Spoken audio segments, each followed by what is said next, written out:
let's talk about art style. Hi everybody, welcome back. We are going to be talking about art styles today, how to get them, and I have about 5 that I will share with you in this video. I will share my tips and tricks on finding your art style, what it's all about. So anyway, let's jump straight on it. So basically how I found my art style way back in the day when I was doing painting and school for my A-levels. I was really told what to do with the set of materials that I had at that time. So if you look back into my art about, how long has it been? I'd probably say about nearly 10, oh my god, it's nearly about 10 years. Oh my god, I am old.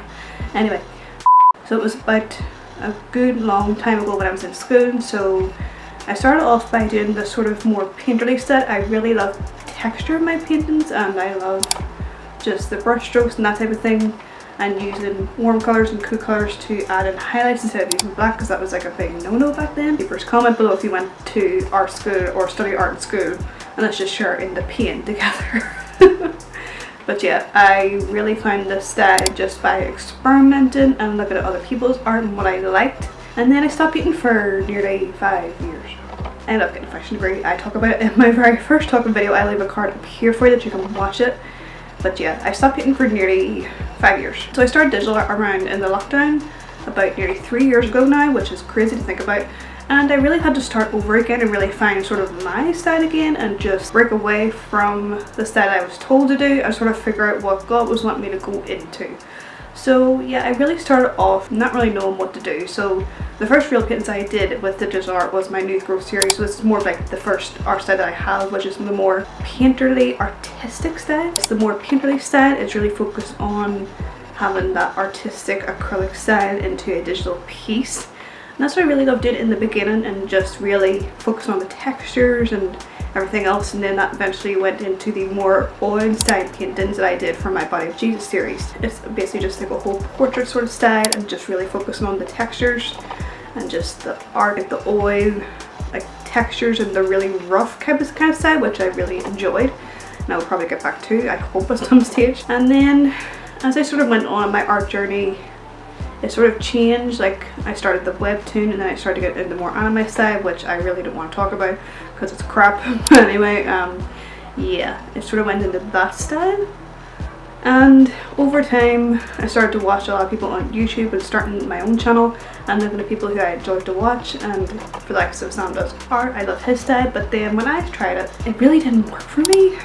Like I really found myself wanting to go into the more viral sort of art style without really focusing on my strengths and what I bring to the table as an artist. It's been a long road of art style. So to sort of sum up, it is really the first sort of two styles I have is the painterly style with the flowers, and then the oil style portraits, and then sort of moved on into the anime style, which I like. It was cute, questionable, anyway. And then I moved on to the sort of the more cartoonish, smooth type of drawing. And then now, as I'm painting, and if you follow my community posts on here, you will see that I'm working on a new painting. I'll put a photograph of the current work in progress. It's sort of that style of like the round brush and the smooth sort of cartoonish style, but bringing in the more painterly vibes into it, which I'm really enjoying at the moment. I guess my sort of advice to any sort of young artist out there is just to experiment with your art style, and don't be afraid to have multiple art styles, because that is something that I was obsessed with, particularly last year. Like I wanted to find like my art style, and this is what I'm going to do. But then I realized like the art and my business has grown with me. It is not the same as it was 2 years ago. It is not just a flower print shop anymore. I've done commissions worldwide. I have, my church has commissioned me for a few bits and pieces. Like I've done quite a bit with it, and it has grown with me, and I've grown, and my sort of taste in art have changed, and I have grown as a Christian as well, so that manifests into the painting. So yeah, I think just let the art grow with you. Don't be afraid of the growth, and don't be afraid of the change. And I think too, another piece of advice that I have is do watch people that you do enjoy. For instance, I enjoy Sam does art, and Kelsey Rodriguez art I love. She is a fantastic wee artist. And just look at other people's paintings and sort of think, okay, I can take some elements that I like, but then make it your own. Really sit down and experiment with it. It is super important just to experiment, and even with like the Procreate, like do look at all the brushes and see which ones that you like and what you gravitate towards, because you don't want to feel like an extra tool that you have to handle, but really an extension of like your hand and your arm. You make it feel as most natural as possible. So that's just sort of my 2 cents on it. Like I love personally in the Procreate, I love the painting brushes, like that texture in the clouds. So I can put a photograph up here of one of my cloud paintings I did. I love this one. I thought it was so much fun. And then even with my Mariah small painting, I really enjoy it, like the texture of like the clouds behind her.